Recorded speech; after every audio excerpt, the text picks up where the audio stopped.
Hey guys, நேத்து நடந்து முடிஞ்ச mister Olympia open body building டிவிஷன்ல டெரக் லன்ஸ்ஃபோர்டுக்கு சாம்பியன் டைட்டில் கொடுத்தது ஒரு ஃபேரான டெசிஷனே இல்ல அப்படிங்கிற விஷயத்த body building community most of the people கொஸ்டினா எழுப்பிட்டு இருக்காங்க. இந்த வருஷம் நடந்து முடிஞ்ச மிஸ்டர் ஒலிம்பியால ஹார்டி சூப்பன் தான் டிசர்விங் ஃபார் திஸ் டைட்டில் அப்படிங்கிற விஷயத்த நிறைய பேர் சொல்றாங்க. சோ ஹார்டி சூப்பனுக்கு செகண்ட் பிளேஸ் கொடுத்ததுக்கு மெயின் ரீசன் என்ன அப்படிங்கறத இந்த வீடியோல நம்ம கிளியரா பார்க்க போறோம். வாங்க வீடியோக்குள்ள போலாம். Let's get start. First reason political reason mister ஒலிம்பியாக்குள்ள நடக்கிற பொலிட்டிக்கல் ரீசன் இல்ல, அமெரிக்கா வர்சஸ் ஈரான்ல நடக்கிற பொலிட்டிக்கல் ரீசன். இந்த ரீசன் டைம்ல இந்தியா பாகிஸ்தானோட ரிலேஷன்ஷிப் எப்படி இருக்கோ அதே மாதிரி தான் அமெரிக்கா ஈரானோட ரிலேஷன்ஷிப் இருக்கு. சோ இந்த மாதிரி டைம்ல ஈரானியன் பாடி பில்டருக்கு விசா கிடைக்கிறதே ரொம்ப ரொம்ப பெரிய விஷயம். சோ இந்த மாதிரி ஒரு குரூஷியலான டைம்ல ஈரானியன் பாடி பில்டர் அமெரிக்காக்குள்ள அமெரிக்கன் பாடி பில்டரை பீட் பண்றது யாருமே ஏத்துக்க மாட்டாங்க. சோ ஈரானியன் பாடி பில்டரான ஹார்டி சூப்பன் இந்த வருஷம் மிஸ்டர் ஒலிம்பியால வின் பண்ணாததுக்கு பொலிட்டிக்கல் ரீசன் அப்படிங்கிறது ரொம்ப ரொம்ப முக்கியமான ரீசனா இருக்கு. இந்த ரீசன்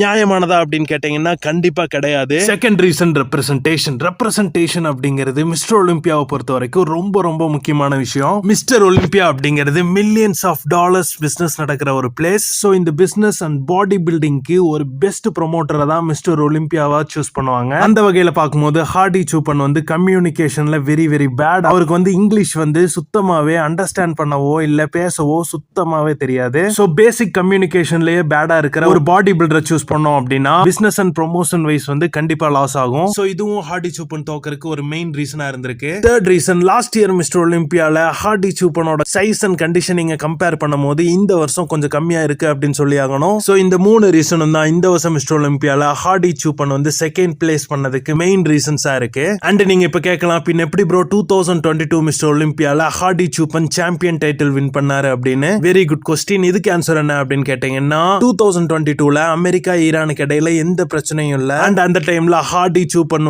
பிசிக் வைஸ் அன்பீட்டபிளா இருந்தாரு. அண்ட் ஹார்டி சூப்பனுக்கு ஈரான்ல பிக்கஸ்டான ஃபேன் பேஸ் இருக்கு. அந்த ஃபேன் பேஸ் மூலமா மிஸ்டர் ஒலிம்பியாக்கு ஒரு ரொம்ப பெரிய ப்ரொமோஷனும் கிடைக்கும் அப்படிங்கிற ரீசனால தான் அந்த டைம் அவர் கிளியர்லி வின் பண்ணாரு. அண்ட் ஃபைனலி என்ன பொறுத்த வரைக்கும் இந்த வருஷம் mister Olympia open body building division line play one of the best body builder Hadi Choopan தான். ஹார்டி சூப்பன் தான் இந்த வருஷம் mister Olympia champion title win பண்றதுக்கு ஒரு டிசர்விங்கான பர்சன் அப்படின்னு சொல்லி நான் நினைக்கிறேன். சோ உங்க கருத்துக்களையும் மறக்காம கமெண்ட்ல லீவ் பண்ணுங்க.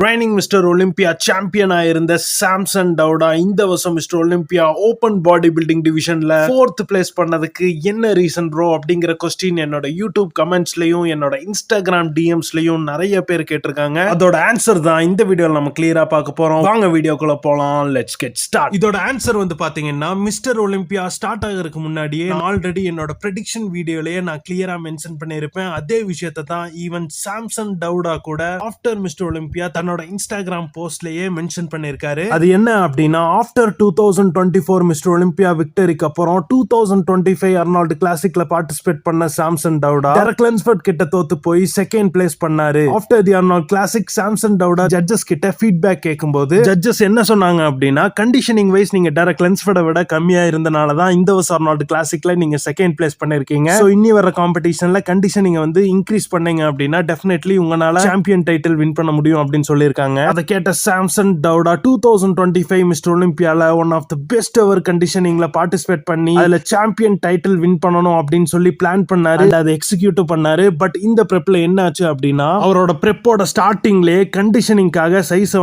சாக்ரிஃபைஸ் பண்ணிட்டாரு. அண்ட் எண்ட் ஆஃப் த பிரெப்ல அவரோட சைஸ் பயங்கரமா அடி வாங்கி இருந்துச்சு. சோ இதனால அவரோட மசில் ரவுண்ட்னஸ், ஃபுல்னஸ், மாஸ் எல்லாமே போயிடுச்சு. சோ இதே நிலைமையில மிஸ்டர் ஒலிம்பியால பார்ட்டிசிபேட் பண்ணனாலதான் மிஸ்டர் ஒலிம்பியால 4th பிளேஸ் பண்ணிருக்காரு. சோ இத பத்தின உங்க கருத்துக்களை மறக்காம கமெண்ட்ல லீவ் பண்ணுங்க. இந்த மாதிரி இன்டர்நேஷனல் பாடி பில்டிங் வீடியோஸ் நீங்க ரெகுலரா பார்க்கணும் அப்படின்னு நினைச்சீங்கன்னா பீமாஸ் ஃபிட்னஸ் அப்படிங்கிற இந்த சேனலை மறக்காம சப்ஸ்கிரைப் பண்ணிருங்க. அண்ட் இன்ஸ்டாகிராம்ல ஃபாலோ பண்ண மறந்துடாதீங்க. தேங்க்யூ.